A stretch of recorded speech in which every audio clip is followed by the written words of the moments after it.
On rare occasions, the aggressors end up protesting in favor of the defendant, as seen in the case of Judge Tracie Hunter.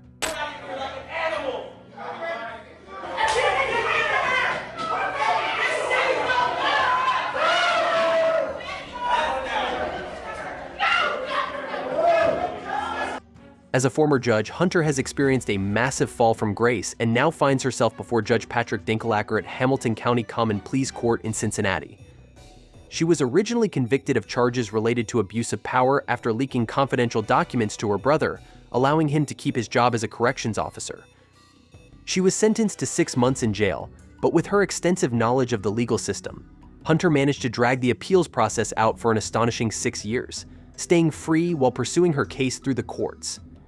However, she has now exhausted all avenues of appeal and is in court today to determine whether the 6-month sentence will finally be imposed. Unlike most defendants, Hunter has developed a cult following, with many reporters believing her conviction to be politically motivated. Crowds of supporters have gathered both inside and outside the courtroom, and tensions are running high. Unfortunately for Hunter, her luck has run out as Judge Dinkelacker orders that she serve the entire sentence, setting in motion an extraordinary chain of events. 1, you pay the cost of these proceedings. Number 2, you are to do not violate any laws. And number 3, you are to do 6 months in the Hamilton County Justice Center. Credit 1 day. Mr. or Ms. Deputy can take her away. As the former judge stands, a collective outcry erupts from the gallery. Her supporters begin shouting in protest, voicing their discontent over the ruling.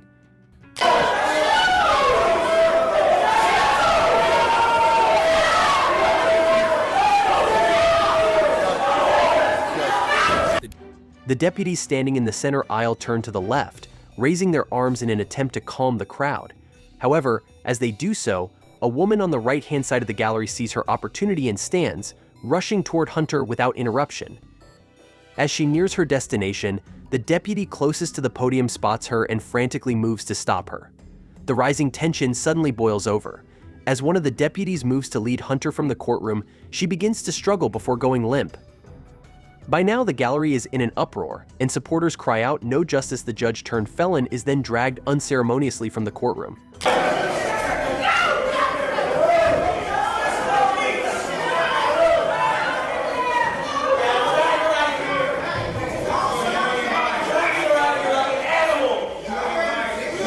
The woman who attempted to approach Hunter is handcuffed and led out of the courtroom by officers. The remainder of Hunter's supporters are still incensed as they exit, rallying outside the courthouse, chanting and marching in protest. Despite the chaos, Hunter ultimately serves just 3 months of her sentence before being released. While her support from the public was strong and the courtroom drama may have been out of line, the ultimate intention of her supporters was seen as morally upstanding. However, as we see in the next case, this isn't always the case. At the Marion County Judicial Center in Florida, Travis Davis has just been found guilty of first-degree murder, alongside co-defendants Brandon Banks, Kelvin Grimmage, and Kella Richardson. The 4 men are facing life in prison for shooting homeowner Courtney London during a home robbery in Ocala. Tensions are running high after the delivery of the verdict, and due to the known volatile nature of the defendants, extra deputies have been drafted in to maintain control in the courtroom. As the judge proceeds with the hearing, he asks the prosecutor if they can move forward with sentencing. Any legal reason we shouldn't proceed with sentencing today? Everything seems to be proceeding normally in the courtroom, but unbeknownst to everyone, things are about to take a shocking turn. Watch closely as Davis reacts just before the judge delivers the sentence. A deputy behind him attempts to cuff him, but Davis quickly yanks his hand away. Sensing the danger, the deputy immediately grabs Davis from behind, but that's when the situation escalates. A second deputy rushes toward co-defendant Grimmage to cuff him. As the deputy leans over the table, Grimmage pulls back. Davis uses his body weight to throw himself onto the table in front of him, while Grimmage joins in, grappling with the deputy and throwing punches. The chaos continues as both men are eventually dragged to the ground.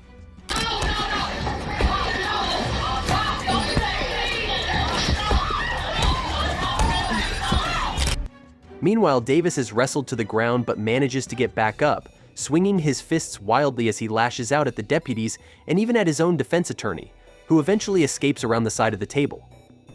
With the courtroom in chaos, the deputy at the back steps in and unleashes his taser on Davis, causing him to fall to the ground. Grimmage and Banks are also tased, though Banks hasn't joined in the chaos. Luckily for Richardson, he had already been handcuffed and was rushed to the side of the courtroom when the melee erupted.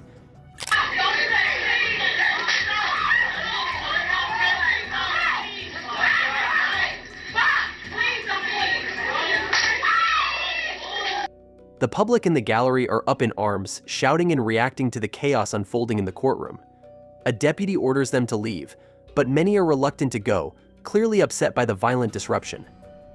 The tension in the courtroom escalates as the deputies work to restore order and remove the unruly onlookers. The room is eventually cleared, and the deputies regain control, bringing Davis and Grimmage into the center of the courtroom.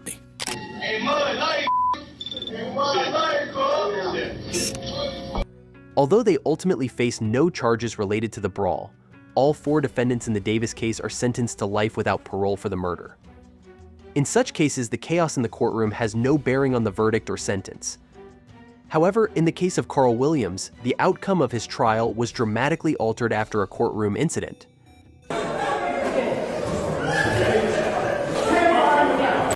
Williams is on trial in DeKalb County for shooting and killing his girlfriend, Donana Jackson. He claims the gun went off accidentally while he was showing it to her. In the courtroom, after closing arguments, the jury exits and Williams stays behind to speak with his lawyer. The mood is calm until suddenly, a person from the public gallery rushes up to the defense table and attacks Williams. A brawl ensues, with fists flying as family members of Donana Jackson join in, swarming Williams. His defense attorney is caught in the chaos, pushed and pulled. Deputies rush in to separate the groups, arresting the individual who instigated the incident. Despite the warning, the woman grows increasingly belligerent, causing further disruption.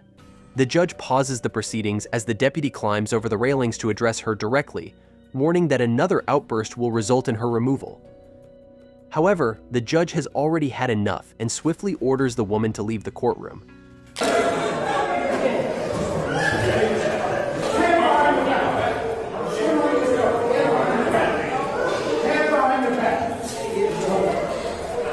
The jury, who were in an adjoining room, hear the entire commotion, and as a result, a mistrial is granted to Williams. No retrial has been brought before the courts to date. The attack on Williams was a physical one, designed to cause as much damage as possible in a short amount of time. However, sometimes, as the next clip shows, verbal altercations can also lead to chaos in the courtroom. Lucas Lucas Kendall is appearing in Miami-Dade criminal court for a pre-trial hearing. The former bodybuilder is charged with killing Kewan Bird and attempting to kill Michael Smathers outside a Miami strip club. Kendall claims that Bird and Smathers were watching him menacingly from their vehicle, and when he went to grab something from his own car, the 2 men jumped out and threatened to kill him. Kendall then pulled out his Glock and began shooting, killing Bird and paralyzing Smathers. It was later revealed that neither man was armed, and Smathers denied that any words were spoken to Kendall. Kendall, who has been diagnosed with several mental disorders, is in court to determine his competency to stand trial. Bird's family and friends are present, including his father, Donald. The hearing begins calmly as the judge discusses Kendall's competency before moving on to the matter of where Kendall should be detained. And then the issue is that you want him housed where? At the same facility he's been housed. In order to prevent him from decompensating? Yes, Your Honor. He eventually decompensated to the point where he was sitting in a fetal position, naked, not eating, and not interacting with any human being. While undergoing psychiatric evaluation and treatment, Kendall was moved from jail to a mental hospital. His attorney is now arguing that he should be returned to the hospital instead of being sent back to jail. Meanwhile, in the public gallery, Donald Bird, the father of Kewan Bird, is growing increasingly angry with the ongoing discussion. His emotions are building up, and it's all about to boil over as he loses control. He need to go to prison, man. Come on, Let's go. He want to play crazy. He wasn't crazy when he murdered my son, man. He wasn't crazy then, but he crazy now. All of a sudden he crazy now. You want to lay in a mental hospital? You done murdered my son, man, for nothing. When he was trying to get away from you, you were trying to get away from you, man. And you kept shooting him while his back was under the truck. You kept shooting him, man. You kept shooting him. And his back was turned to you, man. He was trying to get away from you. And you murdered him, man, like that. You murdered him, man, like that. The situation with Kevin Lyons escalates quickly after his handcuffs are placed in front of him instead of behind, a decision that turns dangerous. As he exits the holding cell, the male officer initially has control, but Lyons spins around, pulling both officers to the ground. Despite the officer's best efforts to subdue him, Lyons displays impressive strength, even kicking the female officer in the head, knocking her to the floor. He then manages to slip his handcuffs off, using them to choke the male officer, creating a perilous situation. The female officer, using a baton to try to stop him, is unsuccessful at first. After a tense struggle, the officers finally manage to subdue Lyons and pin him to the ground with the arrival of a third officer for backup.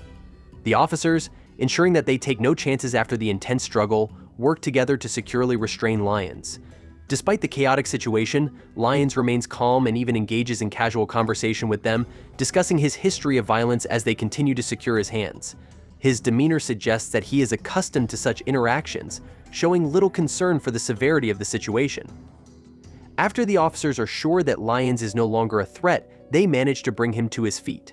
However, Lyons refuses to back down and continues to resist. He starts making unsubstantiated claims, alleging that the officer started it by jumping on him. Despite his attempts to shift the blame, the officers remain calm and continue to control the situation, ensuring his compliance as they move forward. You see my record? No, I haven't. Well, I hope you don't see it. After being returned to his cell, Lyons continues to complain, insisting that he is the victim of the situation. However, thanks to the surveillance camera that recorded the entire incident, his claims hold no weight. Okay. You know what I mean? Yeah. He's crooked as That's what it is. Okay. That's messed up. So, I didn't do to him. He wants to grab me on wrist and start kneeing me, recording. Yeah, the camera thing won't cash in. The male officer involved in the altercation sustains lacerations to his face and ear due to Lyons' violent actions. As a result, Lyons' simple DUI charge is escalated to 2 counts of aggravated assault against a corrections officer, leading to an 18-month sentence at Douglas State Prison. In some cases, however, the frustration and anger extend beyond the convict and toward the victims' families. One example of this is David Chavez, where his loved one's anger at his incarceration leads to outbursts directed at the victim's family. And there you have it, some of the most intense and chaotic moments from courtrooms where tempers flared and situations spiraled out of control. These events serve as a reminder of the high emotions that often accompany legal battles and the lengths some will go to when pushed to their limits. Whether it's a violent outburst or an emotional breakdown, these incidents highlight just how unpredictable courtrooms can be. Thanks for watching, and stay tuned for more stories from the heart of the justice system. Neighbor, like in the case of Dallas police officer Amber Geiger, who one night made a shocking 911 call. Get up, man. Dallas 911, this is Carla. Where's your emergency? Hi, this is an off-duty officer. I need EMS.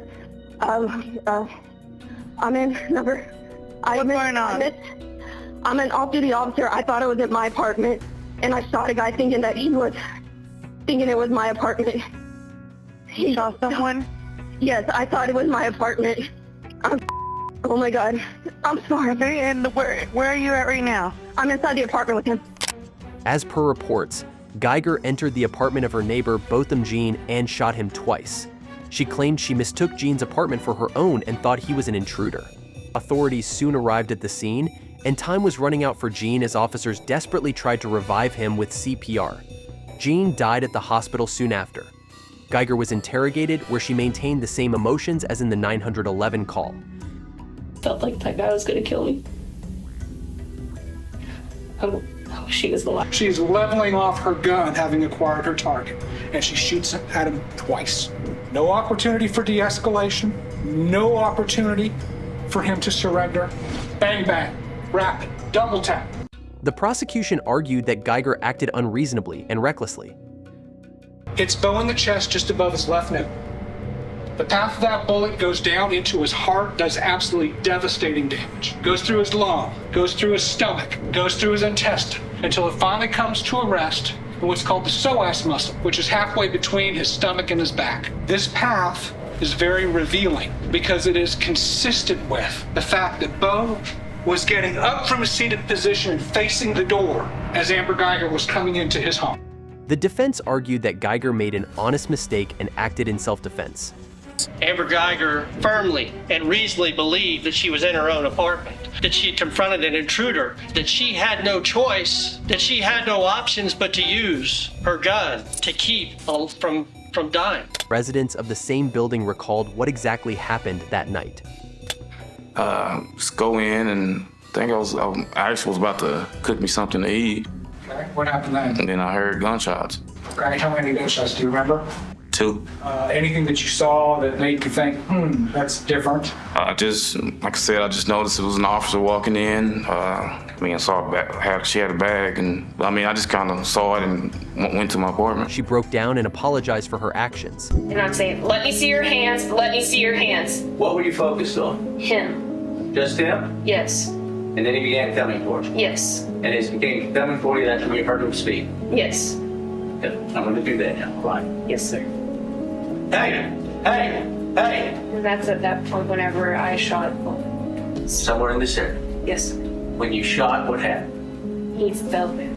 However, what Geiger said next shocked the whole courtroom. I'm so sorry. I'm sorry. Shooting him in center mass, exactly where you are trained. You intended to kill Mr. John. I did. Did she literally confess to killing Botham Jean? Geiger was sentenced to 10 years in prison, with the possibility of parole after 5 years.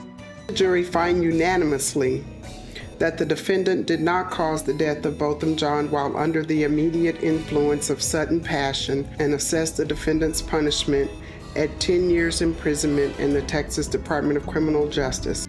This case had an unexpected moment of grace and forgiveness when Jean's younger brother, Brant, took the stand. Again, I'm speaking for myself, not even bad for my family. But I love you just like anyone else. I'm not gonna say I hope you rot and die. I personally want the best for you. And I wasn't gonna ever say this in front of my family or anyone, but I don't even want you to go to jail. But what he did next was seen as a powerful gesture of compassion and healing. I don't know if this is possible, but can I give her a hug, please?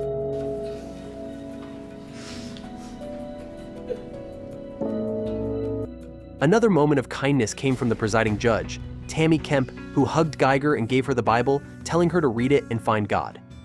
Amber Geiger was sentenced to 10 years in prison for accidentally killing her neighbor.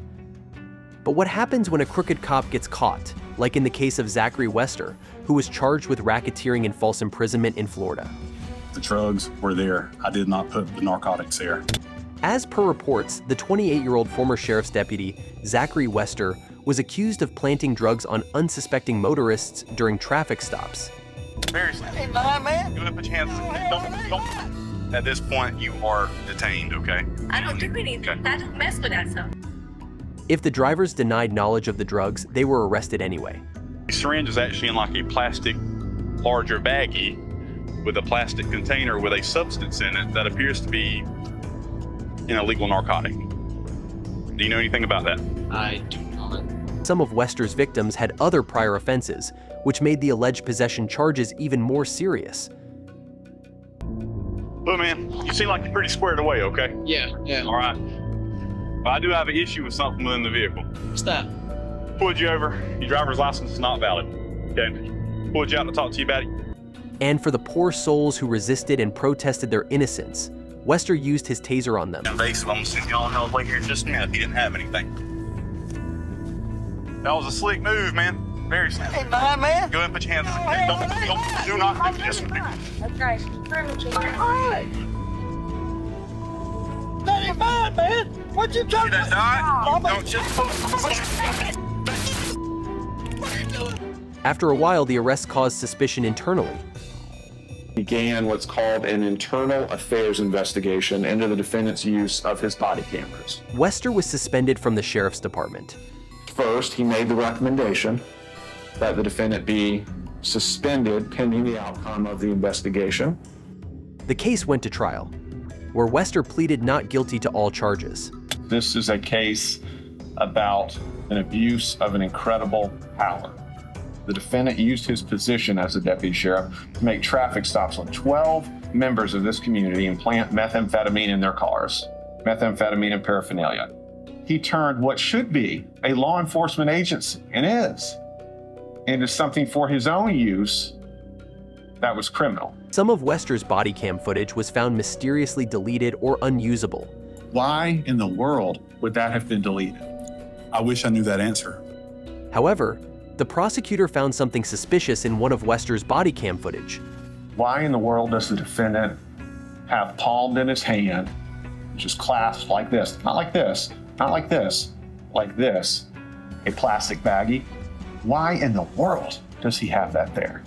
I would submit that this is objective evidence where you see him planting drugs in the moment. You see something in his hand that has no reason, no logical reason, given this stop and what we know about it, for it to be there. This is him planting evidence, and you see it. Wester's victims testified in court. I knew my truck was clean. I knew it was. The white, small plastic baggie that was in that spoon that the deputy just showed you on this video. Had you ever seen that before? No, sir. Was that in your car? No, sir. The only thing I really saw was the fact that he did keep going, get into the car like several times, over and over and over again. Because he'd come back, he'd talk to me, he'd go back to the car, he'd come back to me, he'd go back to the car. Count 1, guilty of racketeering as charged. Guilty, guilty, guilty. Guilty of official misconduct related to Teresa Odom as charged. Wester was sentenced to 12 years in prison. However,